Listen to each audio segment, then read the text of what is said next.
Bonjour. Aujourd'hui, on est invité chez Chef Taïeb Bouhadra. Oui, Bouhadra, c'est plutôt Bouhadra, avec un H, le H. Bouhadra, on Oui, insiste sur le H. voilà. Donc, est-ce que vous pouvez nous présenter le concept de l'Ali? Ça consiste à quoi? Quand est-ce que vous avez débuté cette aventure culinaire? Alors, l'ALI, il a été inauguré en 2012. Donc, c'était en janvier 2012, donc, directement une année après la Révolution. Donc, c'était un défi. Donc, c'était un défi, alors, vu les circonstances de la période, qui était une période assez difficile. Et puis, entamer un projet tel que un projet touristique le lendemain de la Révolution, c'était vraiment un très grand défi. Mais ceci dit, qu'on a relevé ce défi et on est parti sur une base qu'il faut servir le pays de notre, par nos moyens, c'est-à-dire servir le tourisme, donner une image à la Tunisie telle que le Tunisien la veut, mettre en valeur la tunisianité à travers notre patrimoine, que ce soit architectural ou culturel ou aussi gastronomique. Donc, c'est ça le défi de l'Ali. L'Ali, donc, comme vous voyez, c'est une vieille bâtisse. Euh, la bâtisse même date de très longtemps, De quelle année? c'est de l'époque hafside. Donc, disons, il y a 4 siècles de garantie d'âge dans, dans ces murs-là. Bien sûr que il a fallu un très grand effort pour pour transformer cet édifice en espace d'accueil.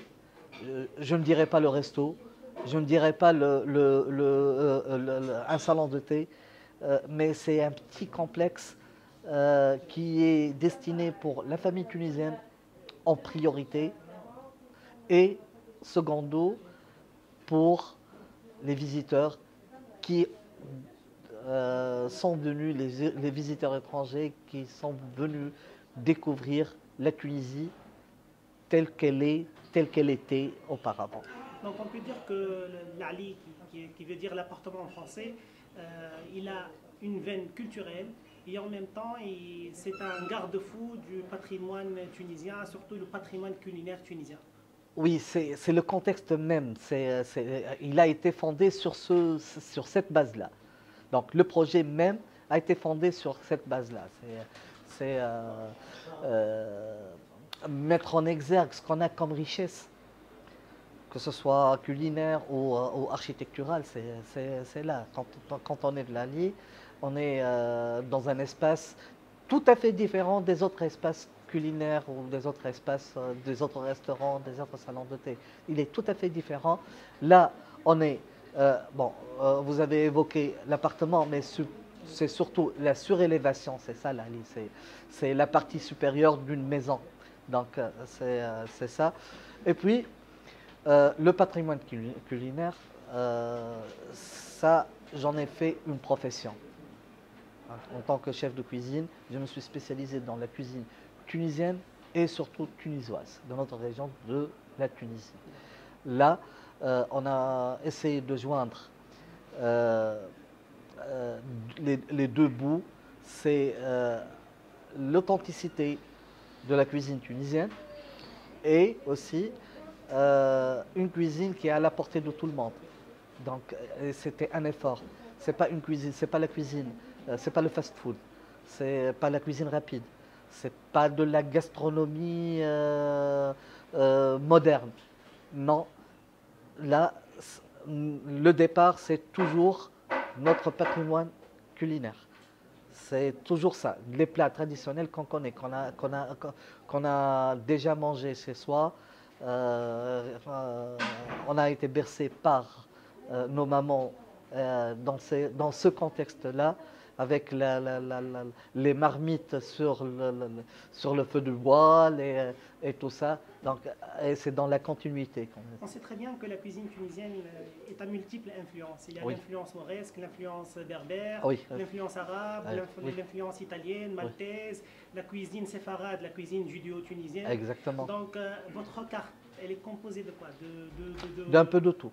D'un peu de tout. Alors, si vous vous rappelez bien de ce que vous avez mangé jadis, et j'ai essayé de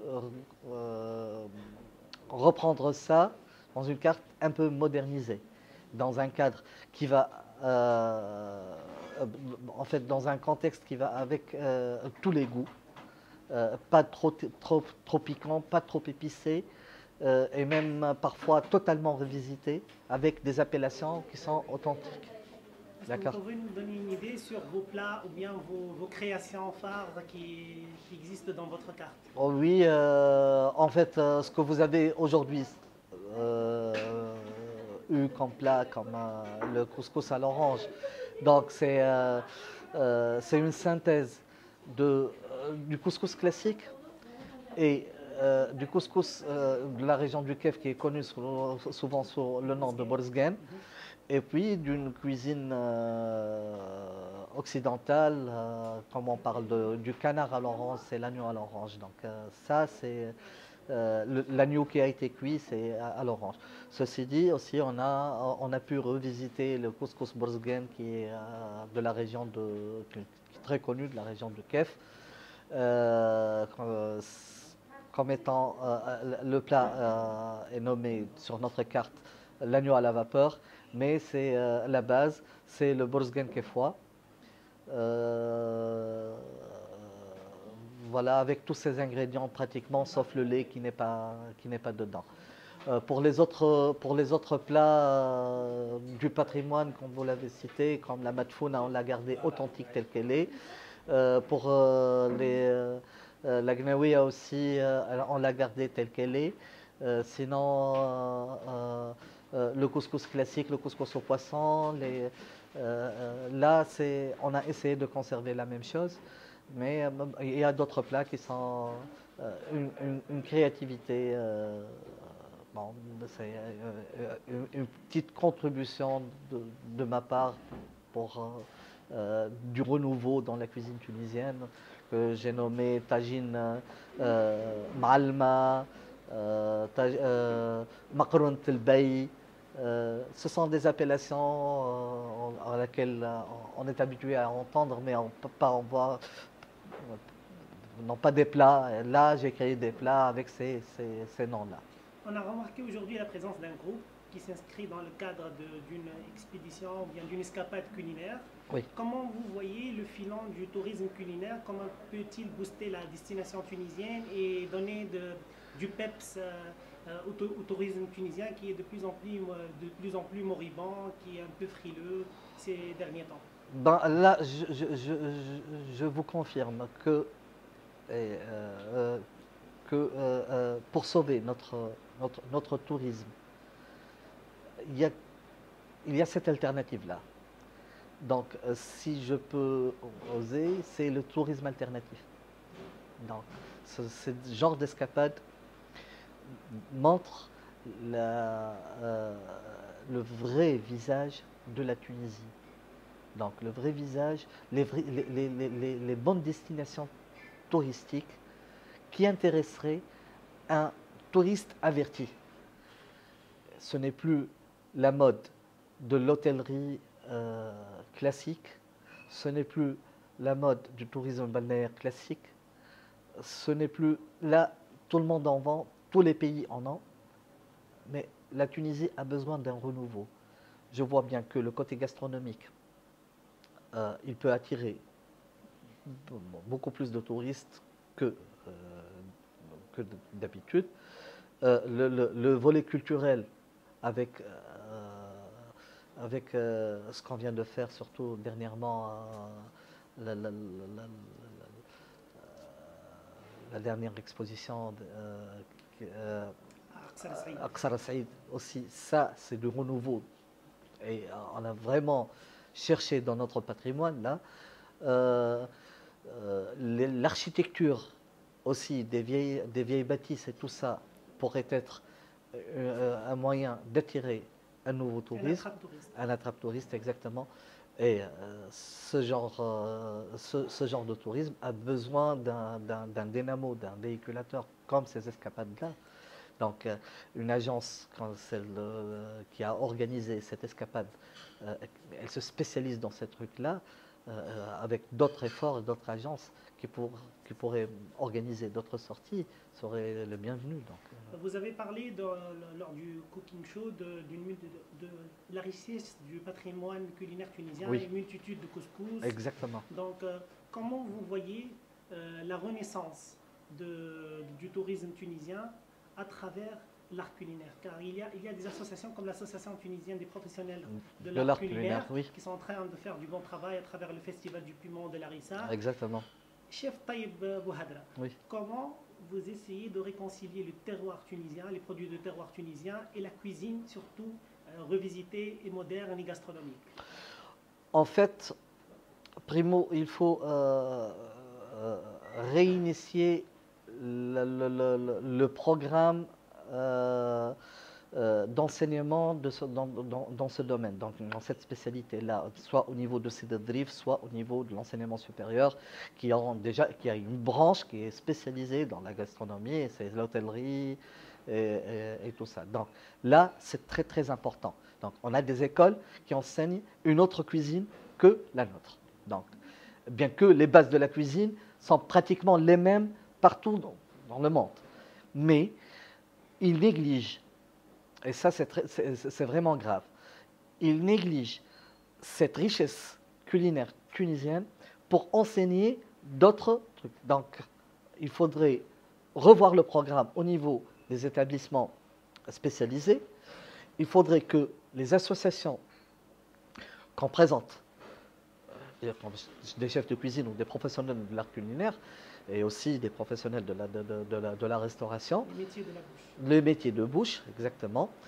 Il faudrait qu'ils trouvent un projet, qu'ils doivent fédérer tous les professionnels. Exactement, autour d'un projet qui concerne la cuisine tunisienne. Donc essentiellement, je ne dirais pas codifier la cuisine tunisienne comme la cuisine française, mais au moins travailler sur une base qui est étroitement reliée à la cuisine tunisienne. Vous faites partie de l'international Toque Blanche, donc vous avez dit que le thème de cette année pour le réseau tunisien... Oui, dans notre dernière réunion, c'est ça. Dans notre dernière réunion, on a décidé, donc dans notre dernière réunion, c'est la première réunion de l'année 2017, la réunion du bureau exécutif des Toque Blanche Tunisie, on a décidé que cette année doit être exclusivement consacrée à la cuisine tunisienne. Donc, toute notre activité sera axée sur la cuisine tunisienne, que ce soit sur les produits de terroir, que ce soit sur la cuisine même ou la gastronomie même, et toutes nos sorties, toutes nos formations, il va y avoir des ateliers de formation pour les professionnels autour de la cuisine tunisienne. La cuisine tunisienne, elle est riche, oui. variée, oui. haute en couleurs. Oui. Mais elle n'arrive pas à s'exporter à l'étranger. Elle n'arrive pas à concurrencer avec la cuisine marocaine ou bien avec la cuisine libanaise ou bien la cuisine de l'Orient. Oui. Pourquoi, chef? Je vous explique. Les pays que vous avez évoqués déjà ont des ambassadeurs de leur cuisine, ce qu'on n'a pas nous. Donc, quand ils organisent des manifestations, la cuisine elle est toujours là. Sauf qu'en Tunisie, et les manifestations qu'organisent, que ce soit officiel ou non, organisées à l'étranger, ne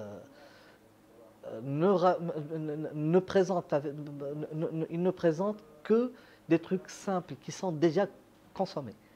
Des sentiers battus. Des sentiers battus, exactement. Quand on a une manifestation, on parle que du couscous. Alors le couscous, il est devenu universel. Il n'appartient plus à la Tunisie. Le couscous, maintenant, quand on est en France, c'est le plat numéro 2 en France, apparemment. Donc, autant chercher autre chose. Donc, pour les Libanais, pour les Marocains, ils ont quelque chose de propre à eux. Donc, ils sont toujours là. Ils le tagine, le taboulé, le babaranouj, etc., etc. Et puis pour la cuisine marocaine, c'est avec deux, trois plats qui sont très très connus, donc la bastilla et qu'ils ont fait mais nous on a rien de ça, rien de ça, rien de ça. Donc il faudrait vraiment euh, trouver le moyen de représenter la vraie cuisine tunisienne dans ces manifestations. Et par là, on peut vraiment universaliser ou donner de l'ampleur à notre cuisine. Merci chef, merci Je pour vous cet en prie. accueil. Aïcha, Et on vous remercie beaucoup. je vous en prie, Aïcha.